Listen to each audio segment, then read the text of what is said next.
당선인에게 투표를 한 반면 20대 이하 여성 유권자 과반은 이재명 후보에게 표를 던졌습니다. 대통령직 인수위원회도 10년 만에 꾸려집니다. 5월 10일 윤석열 대통령 당선인 취임 전까지는 인수위가 출범해 차기 5년의 밑그림을 그리게 됩니다.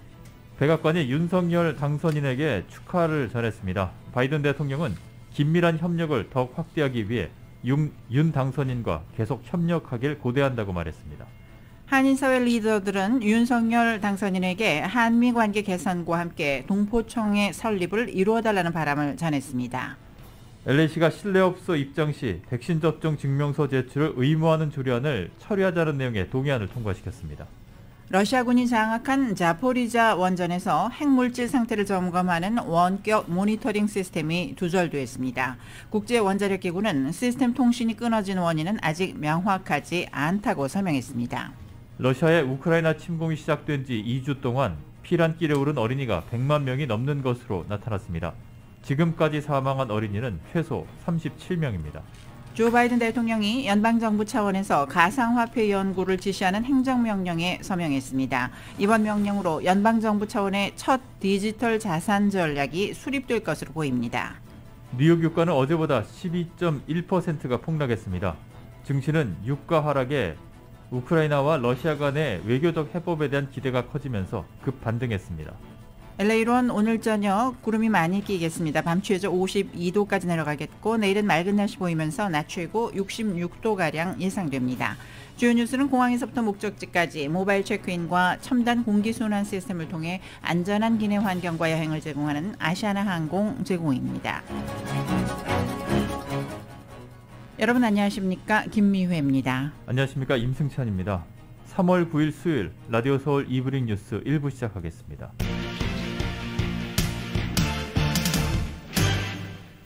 네, 오늘 이브닝 뉴스에서는 한국의 제20대 대통령 선거 결과 내용 집중적으로 보도해드리겠습니다.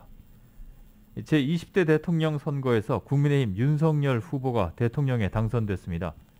윤 당선인이 제20대 대통령 당선인 신분으로 내놓은 첫 번째 대국민 메시지는 국민의 위대한 승리였습니다. 윤 당선인은 그러면서 우리 모두 하나가 되어야 한다며 국민 통합을 최우선으로 하겠다고 강조했습니다. 첫 소식은 KBS가 보도합니다. 윤석열 당선인이 국민의힘 선거 상황실을 찾은 건 오늘 새벽 4시 20분쯤. 함께한 의원, 당직자들에게 인사하면서 이번 선거 결과는 위대한 국민의 승리라고 표현했습니다. 저와 우리 국민의힘 그리고 우리 안철수 대표와 함께한 국민의당의 승리라기보다는 위대한 국민의 승리가 아닌가 그렇게 생각을 합니다. 경쟁했던 이재명, 심상정 후보를 향해선 우리 모두 대한민국 정치 발전에 큰 기여를 했다. 그 가치를 높이 평가하고 싶다며 위로의 말을 전했습니다. 그러면서 국민 통합을 강조했습니다. 이제 우리 경쟁은 일단 끝났고 우리 모두 힘을 합쳐서 우리 국민과 대한민국 위해서 우리 모두 하나가 되어야 한다고 생각합니다. 윤 당선인은 앞으로 헌법 정신과 의회를 존중하고 야당과 협치하면서 국민을 잘 모시겠다고 말했습니다. 또 안철수 대표와의 단일화 과정에서 밝힌 대로 국민의당과 합당을 빠른 시일 내에 마무리 짓겠다고 밝혔습니다. 윤 당선인은 국민의힘 당사 앞에도 들러 외연을 넓혀 더 넓게 국민 지지를 받겠다며 지지자들에게 감사 인사를 전했습니다.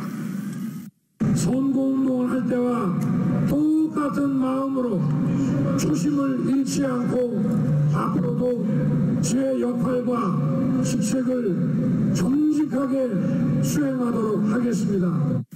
검찰총장 사퇴 3개월여 만인 지난해 6월 대선 출마를 선언한 윤석열 당선인. 영선의 정치 신인은 정계 입문 8개월여 만에 치른 첫 선거에서 대통령에 당선됐습니다. KBS 뉴스 개은우입니다. 이번 대선에서 윤석열 후보는 민주당 이재명 후보와 치열한 접전 끝에 1987년 직선제가 부활된 뒤 가장 적은 표 차이로 당선이 확정됐습니다. 득표율 차이는 채 1%도 되지 않았습니다. 초박빙의 승부였고 대선 민심도 팽팽하게 갈렸다는 점이 득표율로 확인됐습니다. KBS의 보도입니다. 새벽 3시 22분 KBS 당선 예측 시스템 디시전 K 플러스가 국민의힘 윤석열 후보의 제20대 대통령 당선 확실 판정을 내렸습니다. 개표 결과 윤 당선인은 48% 남짓 득표율을 보이며 이재명 후보를 간발의 차이로 물리쳤습니다. 득표수 차이는 불과 24만여 표. 1987년 대통령 직선제가 부활한 뒤 가장 적은 표차의 승리입니다. 두 후보의 득표율 차이는 1%가 채 되지 않습니다. 윤 당선인은 영남 지역의 지지를 바탕으로 서울과 충청권, 강원에서 고르게 표를 받아 이 후보를 근소하게 앞섰습니다. 출구조사 결과를 보면 특히 20대 남성의 지지가 결집한 것도 승리의 요인으로 꼽힙니다. 윤석열 당선인은 당선이 확실시되고 나서야 자택을 나섰습니다. 밤이 아주 길었습니다. 그동안에 응원 감사드립니다. 이어 새벽까지 윤 당선인을 보기 위해 당사 앞에 모인 지지자들을 향해 감사의 뜻을 전했습니다. 우리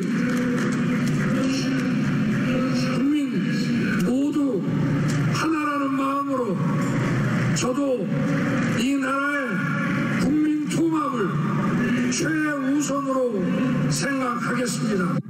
윤 당선인은 오늘 오전 중 선관위에서 당선증을 받고 두 달여의 인수위 운영을 거쳐 5월 10일 20대 대통령에 취임하게 됩니다. KBS 뉴스 강푸른입니다. 이번 대선은 그야말로 초접전이었지만 투표 종료 뒤에 발표된 방송 3사의 출구조사는 실제 개표 결과를 거의 정확하게 적중했습니다. 반면 여론조사 기관들의 예측조사는 실제 결과와 큰 차이를 보여서 체면을 구겼습니다. YTN이 보도합니다. 투표 종료와 함께 발표된 방송 3사의 출구조사는 윤석열 당선인의 신승을 예측했습니다. 더불어민주당 이재명 후보와의 격차는 불과 0.6%포인트 차이. 유례없는 초접전 양상에 당선 예측조차도 조심스러운 모습이었지만 출구조사 결과는 상당히 정확했습니다. 당락을 마친 건 물론 최종 득표율 역시 겨우 소수점 차이를 보일 정도였습니다. 전국 17개 시도 개표 결과와 비교해도 세종 딱 한 곳을 제외하고는 윤 당선인이 이긴 곳과 일치했습니다. 반면 JTBC가 단독으로 실시한 출구조사는 이 후보의 승리를 예측했지만 결과는 정반대였습니다. 또 여론조사 기관의 예측조사도 실제 결과와 큰 차이를 보였습니다. 한국갤럽은 윤 당선인이 이 후보를 7.6%포인트 차로 누르고 완승할 것으로 예상했고 리얼미터도 윤 당선인이 3%포인트 정도 우세할 것으로 내다봤습니다. 리서치뷰 역시 윤 당선인이 8%포인트 가까이 크게 앞서는 것으로 예측했습니다. 방송 3사의 출구조사는 거의 적중한 반면 여론조사 기관의 경우 당선인은 맞췄지만 득표율 예측에 실패하면서 자존심을 구기게 됐습니다. YTN 우철입니다. 이번 선거의 또 하나의 관심은 MZ세대라고 불리는 젊은 층의 표심이 어디로 향할지였죠. 방송 3사 출구조사를 통해서 분석해보니 2030 젊은 층 유권자는 남녀 성별에 따라 표심이 확연하게 갈렸습니다.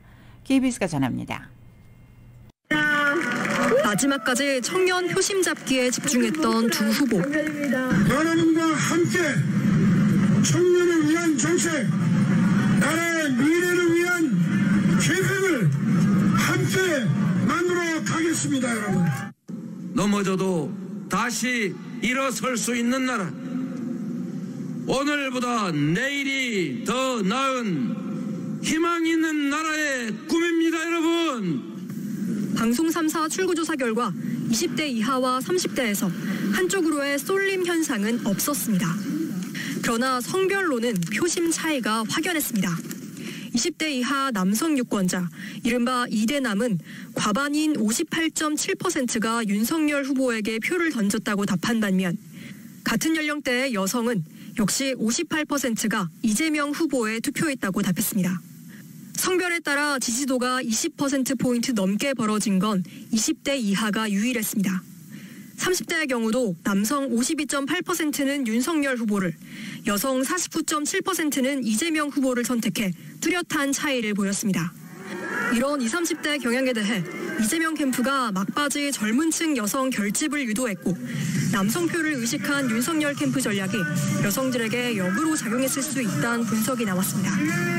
여가부 폐지라든가 20대, 30대 남자들 표를 겨냥해서 캠페인을 했는데 좀 막판에 역풍이 좀 분 게 아닌가 좀 그렇게 봅니다.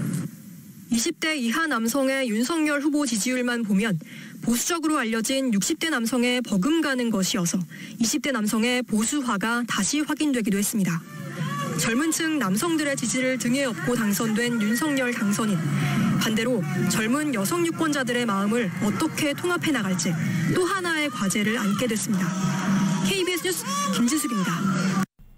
네, 한국의 20대 대통령으로 선택을 받은 윤석열 당선인. 과연 어떤 사람이고 또 어떤 인생을 살아왔는지를 KBS가 정리해봤습니다. 1960년 서울 대학 교수의 아들로 태어난 윤석열 당선인. 1979년 서울대 법대에 입학하고 구수 끝에 사법시험에 합격해 늦가기 검사가 됐습니다. 검사 윤석열이 세상에 이름을 알린 건 박근혜 정부 시절 국정원 댓글 조작 사건에 대한 외압을 밝히면서였습니다. 지시 자체가 위법한데 그걸 어떻게 따릅니까? 그 지시는 따르면 안 되는 겁니다. 위법한 지시는. 특히 이 발언은 두고두고 회자되며 강골검사 이미지를 만들었습니다. 혹시 사람에 충성하는 건 아니에요? 저는 사람에 충성하지 않기 때문에 제가 오늘도 이런 말씀을 드리는 겁니다. 이후 지방고검 검사 등으로 좌천되기도 했다가 2016년 최순실 국정농단 사건 특검 수사팀장으로 다시 일어섰습니다. 이를 계기로 문재인 정부 들어 서울중앙지검장, 검찰총장에 파격 발탁됐습니다. 그러나 곧바로 터진 조국 사태. 조국 전 장관에 대한 전방위 수사를 벌이다 현 정권과 충돌이 빚어졌고 추미애 후임 법무부 장관과의 갈등 국면을 거치며 직무정지 명령을 받는 등 문재인 정권과의 불화는 돌이킬 수 없는 상황까지 치달았습니다. 인사권도 하나도 없는 사람입니다. 밖에서 다 식물총장이라고 그러지 않습니까? 그리고 지난해 3월 임기를 넉 달 남긴 상황에서 전격 사퇴했습니다. 우리 사회가 오랜 세월 쌓아올린 상식과 정의가 무너지는 것을 더 이상 지켜보고 있기 어렵습니다. 검찰에서의 제 역할은 지금 이제까지입니다.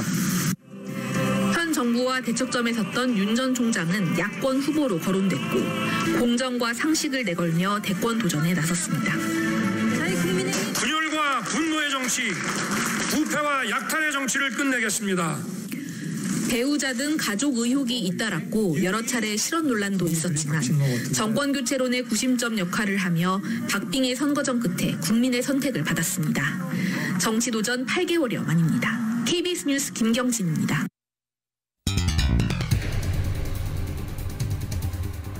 라디오 서울 이브닝 뉴스 1부 함께하고 계십니다. LA와 가든그로브 두 곳에서 모시는 금강안경 검안과 1250만 불 교통사고 최고보상 교통사고 전문 천재 변호사 리차드 호프만, 빛으로 태어나는 당신은 카후나 미인, 100% 근적외선 마스크는 카후나뿐입니다. 정직한 빛 카후나 LED 마스크, 온오프 PRGR, 야마하 14, MU 스포츠, 전미국 독점 총판, 올림픽 골프에서 보내드립니다.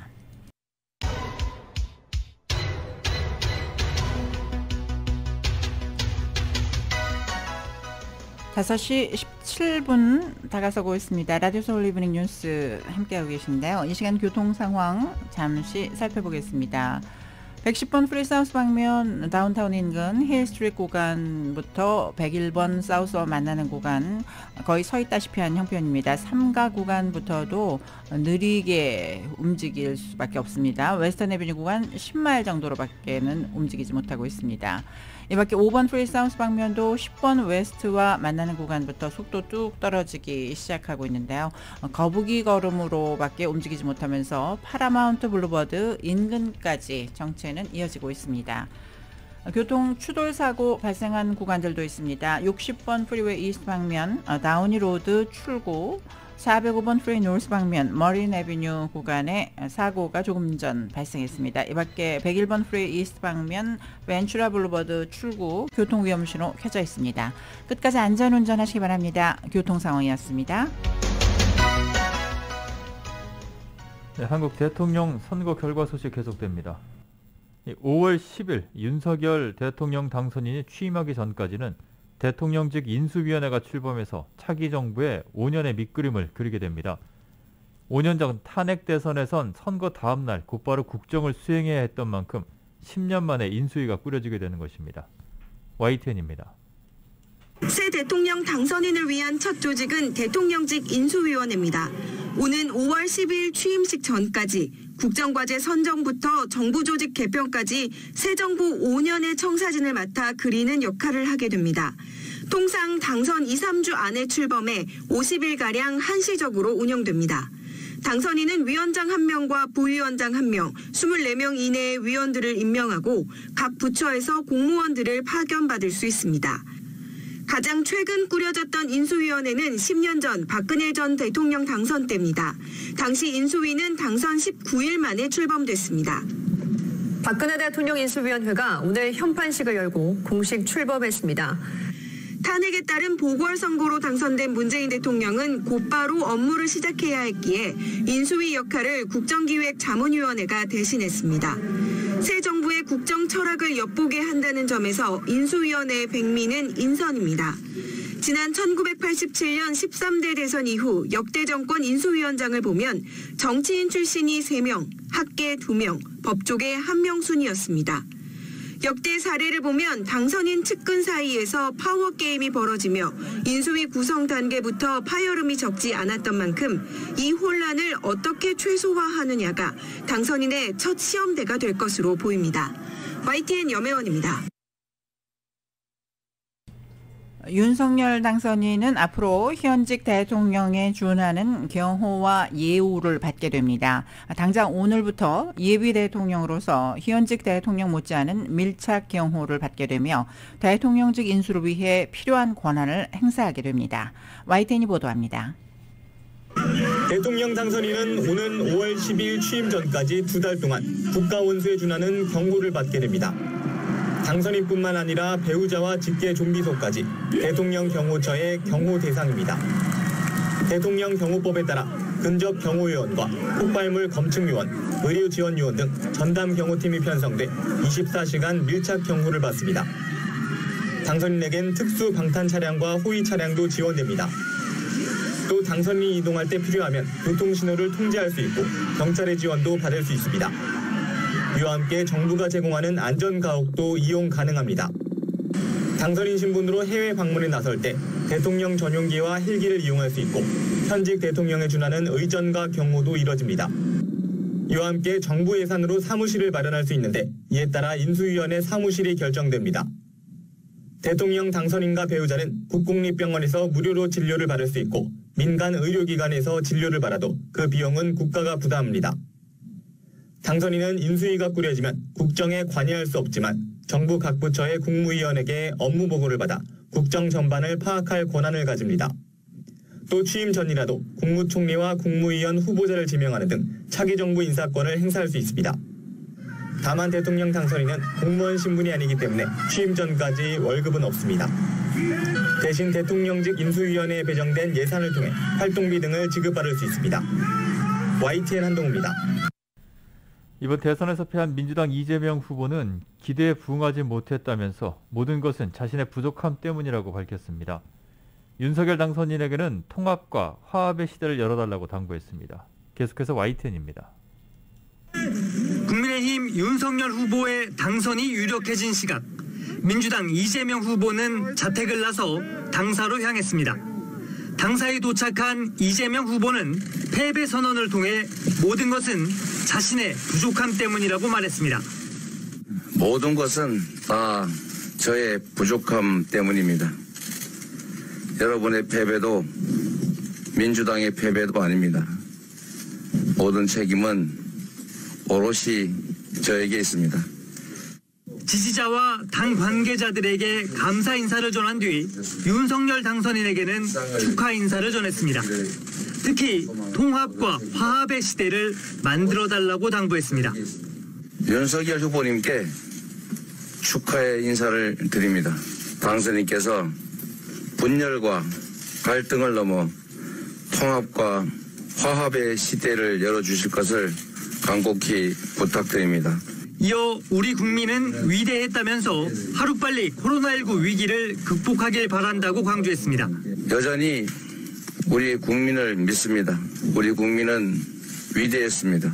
여러분이 있는 한 대한민국은 계속 전진할 것입니다.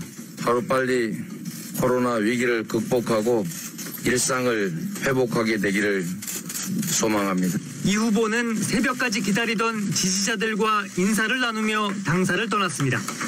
소년공에서 성남시장, 경기지사를 거쳐 대권을 꿈꿨던 이재명 후보의 파란만장했던 정치 행보는 여기서 일단 멈추게 됐습니다. YTN 이만수입니다. 한편 정의당 심상정 후보의 최종 득표율은 2.37%로 집계됐습니다. 승자 독식, 양당 체제를 끝내겠다며 네 번째 대선 도전에 나섰지만 기대에 못 미친 성적표를 받아들였습니다. KBS가 보도합니다. 정치인으로서 마지막 소임을 찾겠다며 출마한 정의당 심상정 후보. 70년 불평등 성장과 승자 독식 사회를 낳은 양당 정치를 통째로 바꿔야 합니다, 여러분. 주사일 근무제 등 사회 변화를 이끌 화두를 던졌지만 이번 대선에선 기대했던 돌풍은 없었습니다. 정체된 지지율에 한때 선거운동을 중단하기도 했습니다. 절박한 무엇이 잘못됐는지 또 어디서부터 변화해야 하는지 침묵 속에서 깊이 성찰했습니다. 이후 진보정치 본연의 모습을 보여주겠다며 사회적 약자의 목소리를 전달하는 데 주력해온 심상정 후보. 이제 정치교체를 이뤄달라. 소신투표를 호소했지만 끝내 양당 구도의 벽은 넘지 못했습니다. 2%대 득표율, 5년 전 얻었던 6.17%의 절반에도 미치지 못했습니다. 국민의 평가인 만큼 겸허히 받들겠습니다. 이미 각오를 하고 시작한 선거였습니다. 심 후보는 불평등 해소와 정치개혁, 성평등의 가치를 바탕으로 정의당은 다시 뛸 것이라고 밝혔습니다. KBS 뉴스 최혜림입니다. 이번 대선 결과에 대해서 백악관이 축하 인사를 전했습니다. 바이든 대통령은 긴밀한 협력을 더욱 확대하기 위해서 윤석열 당선인과 계속 협력하기를 고대한다고 말했습니다. 이 소식 KBS가 보도합니다. 내비 백악관에서 공식적으로 윤석열 당선인에게 축하한다라고 전했습니다. 백악관 관계자는 KBS에 곧 바이든 대통령이 직접 전화해서 축하 인사를 건넬 것이다라고 말했습니다. 이어서 한국과 미국의 경제, 국민 간의 동맹은 철통과 같다라면서 바이든 대통령이 한미 간 긴밀한 협력을 더욱 확장해 나가기 위해 당선인과 지속적 협력을 고대하고 있다라는 입장을 내놨습니다. 내비 언론들도 한국 대선 소식 빠르게 타전했는데요. 워싱턴 포스트는 보수 성향의 후보가 한국 대통령에 당선됐다. 북핵 문제와 미중 갈등 속에 한국의 외교 안보 정책에 변화가 있을 것이다라고 예견했습니다.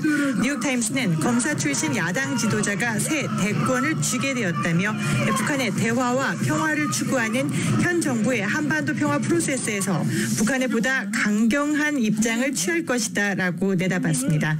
외신들은 특히 외교 정책에 있어서 중국, 러시아와의 관계 재설정, 또 북핵 문제에 대한 새로운 입장 정립 등 난제가 산적했다라고 분석했습니다.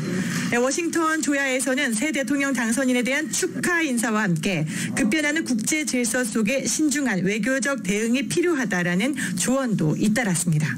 From the point of view of the United States, there has to be a very sophisticated understanding and conversations with the new president and with Korea. It means you talk to each other about everything and you take into account the perspective of your ally as you make policy decisions.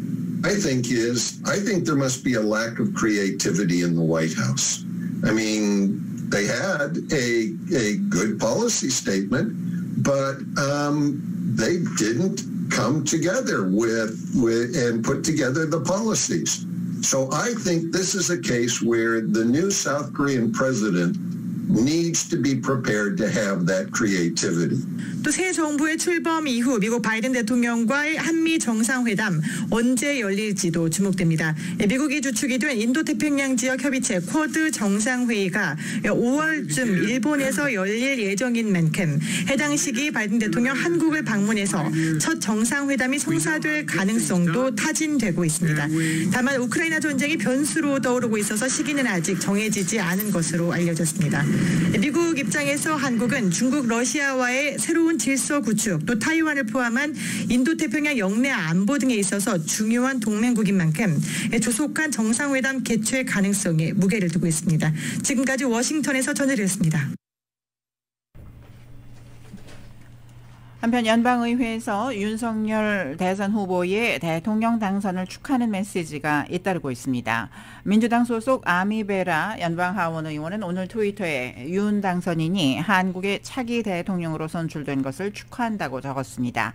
베라 의원은 하원 외교위에서 한반도 문제를 다루는 아시아태평양 소위원회 위원장이자 의회 내 한국 의원 모임의 공동의장을 맡고 있습니다. 공화당의 영김 의원은 트위터에 윤 당선인의 대선 승리를 전하는 기사를 링크한 뒤 축하의 뜻을 전했습니다. 김 의원은 모든 정치적 배경을 가진 양국의 정책 위반자들이 더 강력한 한미동맹과 초당적 협력 증대를 다시 한번 다짐하기를 희망한다고 밝혔습니다. 민주당 크리스 쿤스 상원 의원은 한미동맹은 영내와 글로벌 질서의 핵심 축이라면서 윤 당선인과 긴밀하게 협력하기를 고대한다고 말했습니다. 공화당 머디 카터 하원 의원은 윤 당선인의 리더십이 한국의 번영과 평화라는 새 시대를 안내하길 희망한다고 밝혔습니다. 전략국제문제연구소의 빅터차 한국석전은 윤석열 대통령 당선인이 취임 이후 대북 강경 노선을 취하겠지만 대화는 이어갈 것이라고 내다봤습니다. 차석전은 오늘 대선 결과 확정지구 보고서를 통해서 윤 당선인은 선거 출마 경력이 없어 역대 보수정부 출신의 정책 전문가들로 구성된 강력한 팀을 꾸릴 것이라며 이같이 전망했습니다. 특히 대북 정책에 대해서는 윤 당선인이 전임보다 매파 입장을 취하겠지만 대화 기조를 이어가며 인도적 지원은 계속할 것이라며 비핵화가 진전을 이루기 전에는 종전선언을 추진하지 않을 것이고 북한의 도발에 한층 단호한 태도를 보일 것이라고 내다봤습니다. 라디오 서울 이브닝 뉴스 함께하고 계십니다. LA와 가든그로브 두 곳에서 모시는 금강안경 검안과 1250만 불 교통사고 최고보상 교통사고 전문 천재 변호사 리처드 호프만 제공입니다.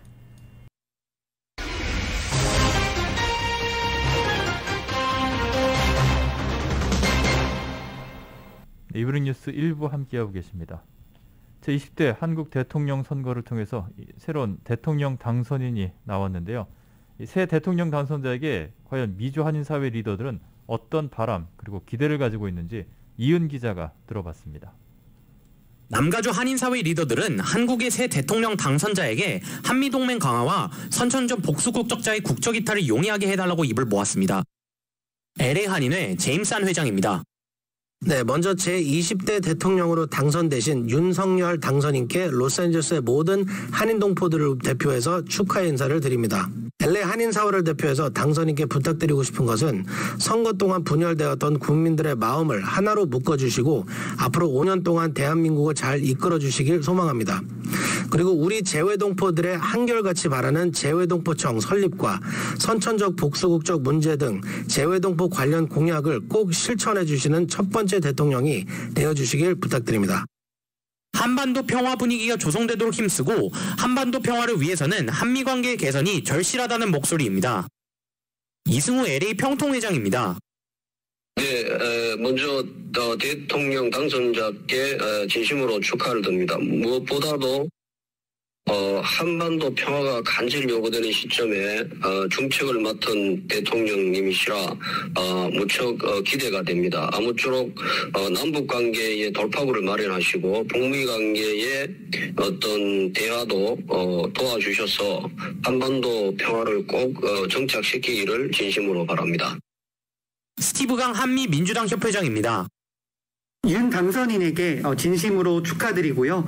이제 코리안 아메리칸으로서 이제 미국에서 항상 응원을 하고 대한민국의 발전을 위해서 저도 적극적으로 돕겠습니다. 미국에도 이제 조 바이든 대통령이 있지만 이제 새로운 대한민국 정권이 특히 이제 한반도 이슈, 그러니까 북한과의 지금 계속 미사일 테스팅이 이루어지고 있는데 이런 이슈들을 이제 조 바이든 대통령과 앞으로 이제 몇 년 동안 적극적으로 인게이지를 해서 해결해 나가는 그런 정책들을 좀 저는 개인적으로 기대를 하고 있습니다. 미주 한인사회 오랜 수건인 재외동포청 설립을 이번에는 꼭 이뤄달라고도 입을 모았습니다. 강일한 LA 한인상공회의소 회장입니다. 해외에 있는 교포들에게 교민청을 설립한다고 지금 이때까지 한 5분의 대통령께서 계속 공약을 하셨는데 한 번도 지킨 적이 없습니다. 그래서 해외에 있는 교민들을 위해서 교민청을 설립을 해서 외교부 일이나 모든 우리 병력 관계든지 아니면 우리 병력 면제 관계라든지 이런 것들 또 이중국적인 모든 걸 한 군데서 다 할 수 있도록 동포청을 꼭 만들어주길 바라고요. 미주의 차세대들을 위해 한글 교육, 뿌리 교육에도 많은 관심과 지원도 부탁했습니다. 남가주 한국학원 박형만 이사장입니다.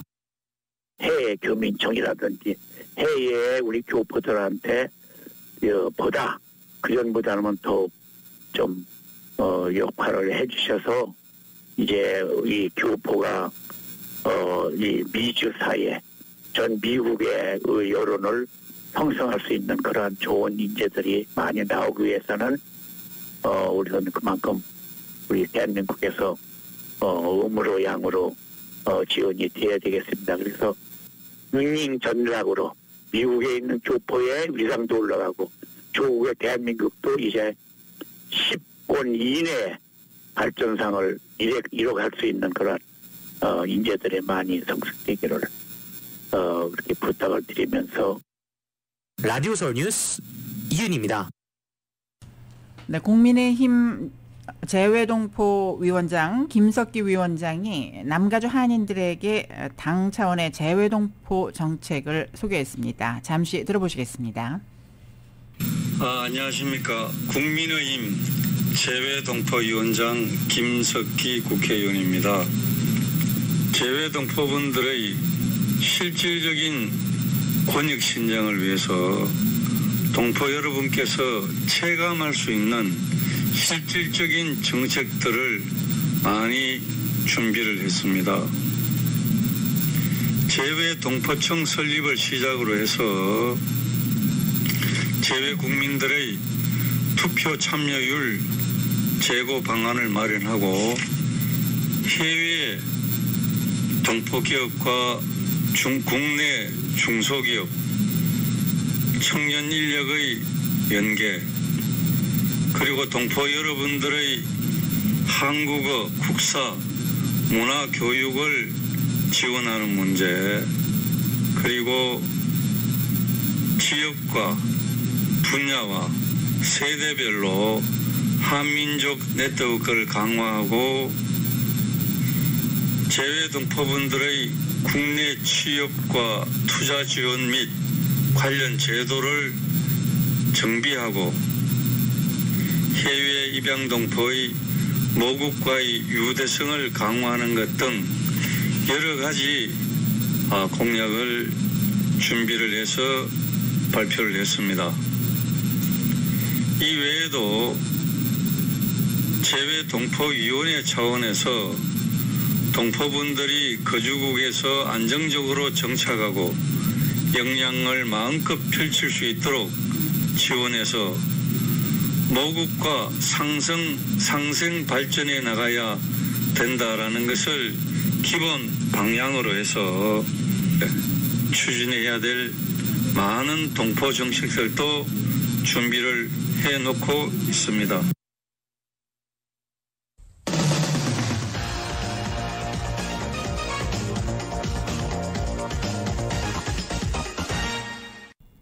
네, 타운과 로컬 소식입니다. LA시의회가 비즈니스 실내 공간 입장 시에 백신 접종을 증명하도록 하는 지침을 폐지하기로 결정했습니다. LA시의회는 오늘 관련 지침을 만장일치로 결의했고 이 조처는 시검찰의 최종 문안 작성을 거쳐서 시의회 최종 승인을 받는 절차가 아직까지 남아 있습니다. 관련 절차를 거치게 되면 LA 시내 식당과 술집, 피트니스 센터와 영화관 등에서 고객들의 코로나 백신 접종 여부를 더 이상 확인할 필요가 없어집니다. LA 카운티의 코로나19 입원 환자가 600명대로 떨어졌습니다. 카운티 보건국은 오늘 현재 입원 환자는 어제보다 40명이 줄어든 666명이라고 밝혔습니다. 중환자실 입원 환자는 122명입니다. 신규 확진자는 1157명, 사망자는 55명이 보고됐으며 확진율은 0.9%입니다. LA 카운티의 가솔린 평균 가격이 지난 2주간 80센트 이상 올랐습니다. AAA는 LA 카운티의 가솔린 평균 가격이 어제보다 13.3센트가 오른 갤런당 $5 65.1센트라고 밝혔습니다. 가격 상승세는 15일 연속 이어지고 있고 이 기간 동안에 86.4센트가 올랐습니다. 지난주와 비교하면 72.3센트 그리고 한 달 전보다는 90.5센트가 높은 가격입니다. 오렌지 카운티의 가솔린 평균 가격은 어제보다 13센트가 오른 갤런당 $5 64.4센트를 기록 중입니다. 지난 18일 연속으로 상승세가 계속됐고 이 기간 동안에 88.4센트가 올랐습니다. 러시아의 우크라이나 침공으로 천정부지로 치솟는 가스 가격 때문에 주민들이 불안해하고 있는 가운데 캘리포니아 주정부가 텍스 리베이트를 통해서 운전자들에게 금전적인 도움을 제공할 계획입니다. 이 소식 정현호 기자가 전해드립니다. 최근 치솟는 가스 가격에 대한 부담을 덜어주기 위해 가주의 납세자들에게 세금 공제 혜택을 제공할 것이라고 개빈 뉴섬 주지사가 밝혔습니다. 주지사는 지난 8일에 있었던 연례 주정연설에서 이같이 밝혔습니다. 얼마만큼의 세제 혜택을 제공할지는 아직 불투명하지만 주지사 사무실은 수십억 달러 규모의 구제책을 고려 중입니다. 주지사 사무실은 가주민들에게 직접적으로 재정적인 지원을 하는 방안을 검토 중이며 이는 텍스 리베이트의 형태로 이루어질 것이라고 밝혔습니다. 이번 조처는 러시아의 우크라이나 침공으로 가스 가격이 천정부지로 치솟으면서 운전자들에게 큰 부담을 지우고 있는 가운데 나왔습니다. 가주의 레귤러 가스 가격은 9일 현재 갤런당 $5 57센트를 기록했는데 하루 전에 가스 가격인 갤런당 $5 44센트보다 훌쩍 뛰었습니다. LA론의 일부 주유소에서는 이미 갤런당 가스 가격이 $7를 넘은 상태입니다. 개빈 뉴섬 주지사는 기록적으로 치솟은 가스 가격에 많은 가주민들이 공포를 느끼고 있는 것을 잘 안다며 주정부가 도움의 손길을 제공할 것이다. 운전자들이 치솟는 가스 가격으로 금전적인 손해를 본 만큼 주정부가 다시 운전자들의 주머니를 채워줄 것이라고 밝혔습니다. 텍스 리베이트는 자동차를 보유한 주민들에게 적용될 것으로 알려졌습니다. 라디오 서울 뉴스 정현호입니다. 네, 우크라이나 관련 소식입니다. 체르노빌 원자력 발전소에 이어서 러시아군이 장악한 자포리자 원전에서도 핵물질 상태를 점검하는 원격 모니터링 시스템 통신이 두절됐습니다. 국제원자력기구 IAEA는 이 같은 사실을 밝히면서 자포리자 원전 원격 모니터링 시스템 통신이 끊어진 원인은 아직 명확하지는 않다고 설명했습니다. IAEA는 다만 우크라이나에서 운영 중인 다른 원전 3곳을 포함해서 기타 핵시설로부터의 데이터 전송은 차질 없이 이루어지고 있다고 확인했습니다. 러시아의 우크라이나 침공이 시작된 뒤 2주 동안 피란길에 오른 어린이가 100만 명이 넘는 것으로 나타났습니다.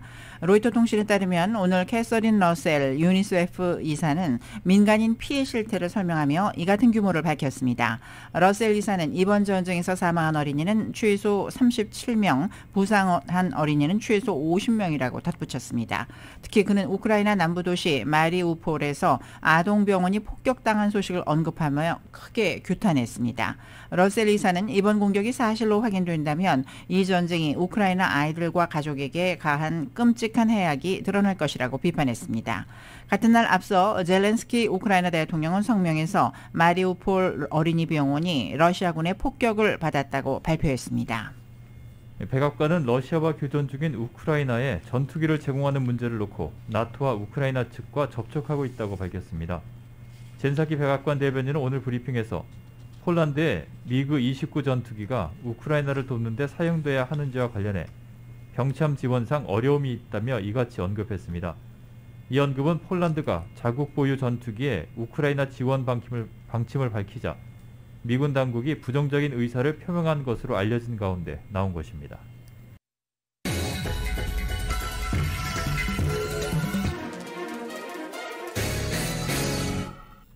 이브닝 뉴스 1부 경제 관련 소식입니다.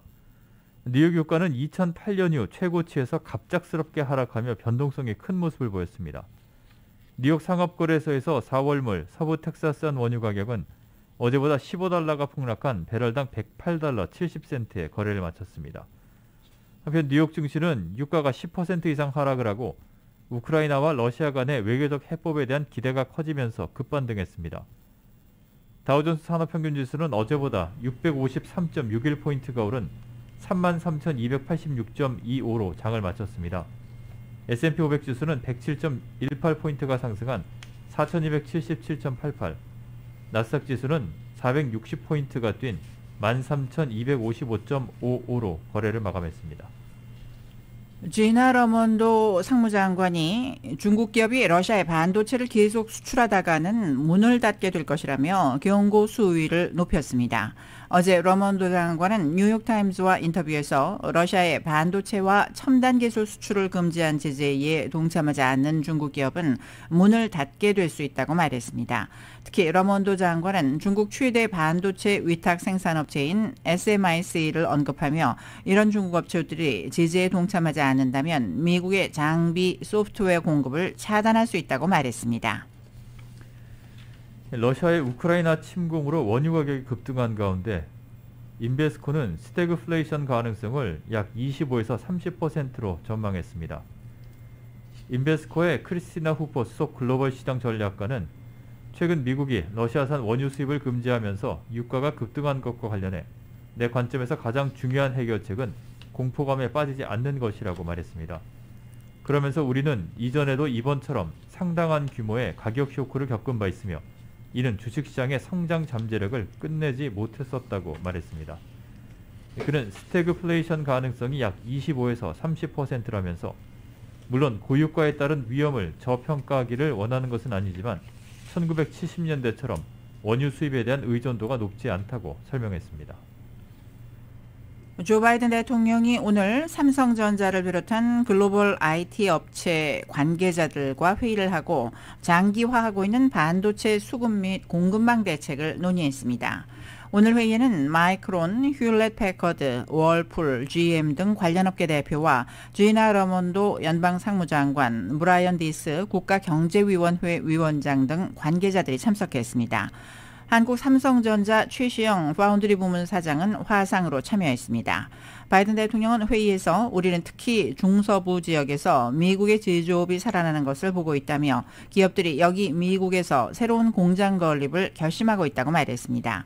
이어 의회에서 초당적인 혁신 법안이 처리된다면 기업들은 더 많은 일을 할 것이라고 덧붙였습니다.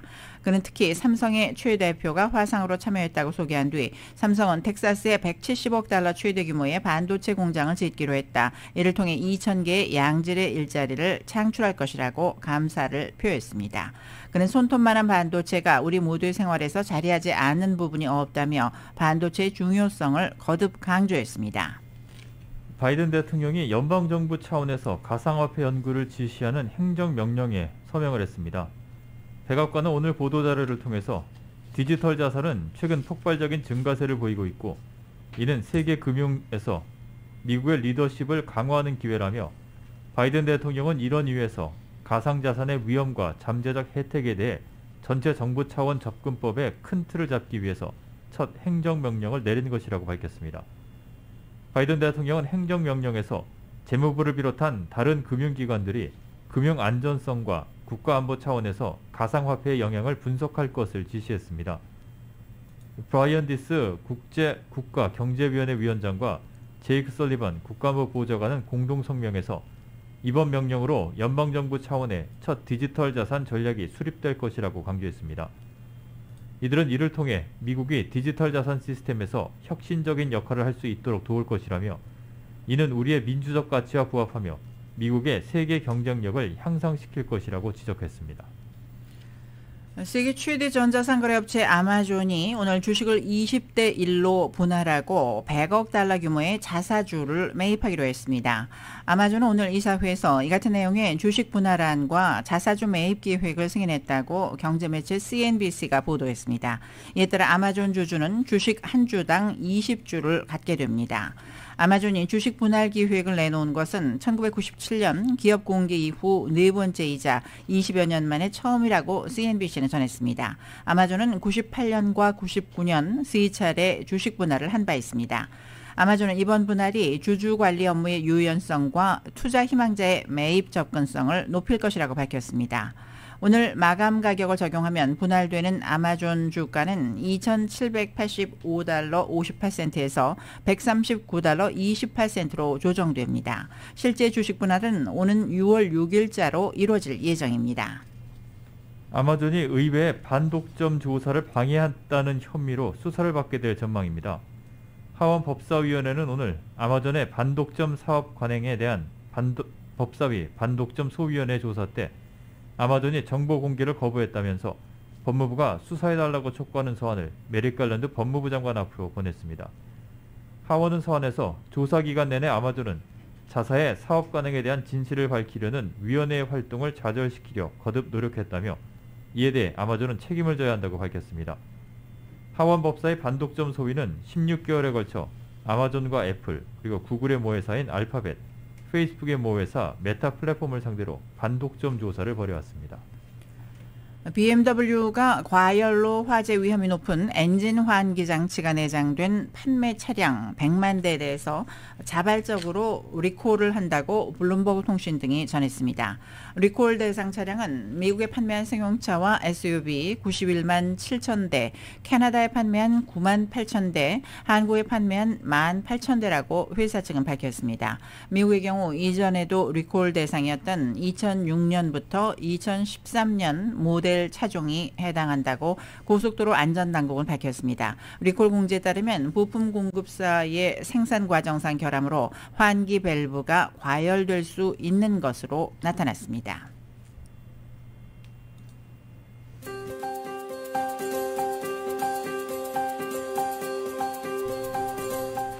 3월 9일 수요일 저녁 라디오 서울 이브닝 뉴스 함께하고 계십니다. 날씨 전해드립니다. 맥도날드에서 소시지나 치킨 맥그리들로 아침을 열어보세요. 맥도날드 제공입니다.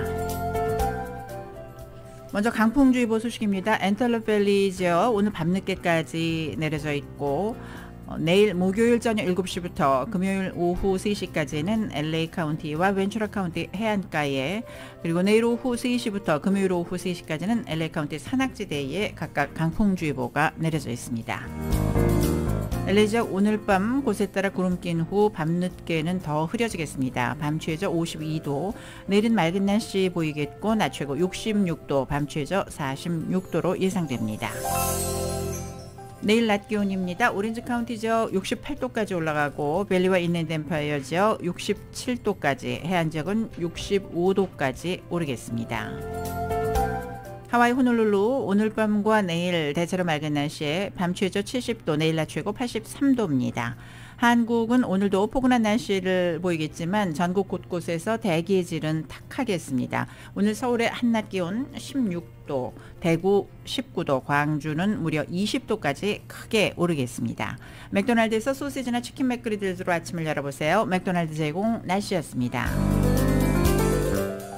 이브닝 뉴스 1부, 지금까지 LA와 가든그로버 두 곳에서 모시는 금강안경 검안과 1250만 불 교통사고 최고보상 교통사고 전문 천재 변호사 리차드 호프만, 빛으로 태어나는 당신은 카후나 미인 100% 근적 개선 마스크는 카후나뿐입니다. 정직한 빛 카후나 LED 마스크, 온오프 PRGR, 야마하 14, MU 스포츠, 전미국 독점 총판, 올림픽 골프 제공이었습니다.